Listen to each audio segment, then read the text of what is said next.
Again, I informed the Speaker and asked clearance about the instructions ng Pangulo. At ang sabi niya, wala tayong magagawa. Kaya po nagtataka ako kung bakit sinasabi ni Pangulo na hindi niya makilala ang budget. Samantalang lahat na binawas at dinagdag sa mga ahensya ng gobyerno ay humihingi ng approval sa kanya si Sekmina Pangandaman.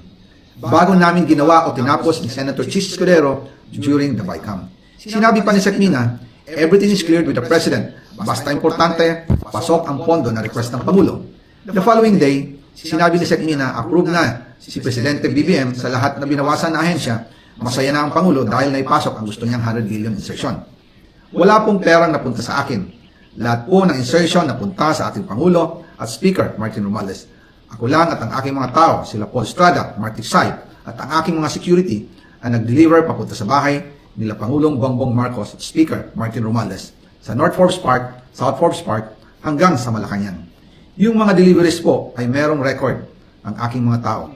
Totoo po yung sinasabi ni Orly Gutesa na nag-deliver siya sa Forbes Park. Totoo din po ang sinasabi ni Orly Gutesa na nag-deliver siya sa Malacanang nung siya ay nasa Senado. Para mapatunayan ang mga litrato na deliveries ay ilalabas ko po together with this video. Soon, lumabas na.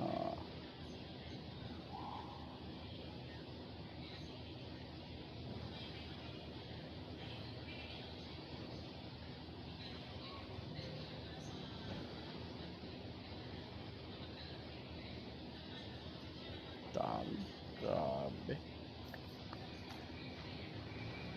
After po ng approval ng budget sa General Appropriations Act of 2025, nagtanong po ako sa DPWH kung magkano ang kailangan na ibigay sa Office of the President o ang SOP na bigayan.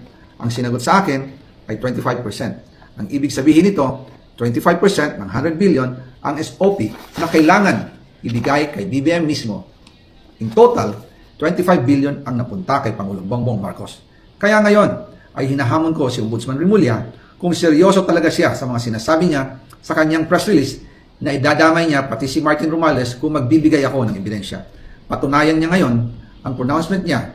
Imbestigahan niya ang fraternity Brad at ang kanyang kaibigan na si Speaker Martin Romualdez kung talagang tutupad siya sa tungkulin niya. Imbestigahan din niya si President Bongbong Marcos. Sabi nga ni BBM nung SONA, let's do it right at mahiya naman kayo, hindi po ba? Nananawagan din po ako sa Senado na imbestigahan ang 100 billion insertion ni Presidente. Alam ko po na hindi gagawin ni Ombudsman Remulla ang hamon ko. Pero magaling ang Senado sa investigasyon at ako ay naniniwala na dahil sa kanila, lalabas ang katotohanan.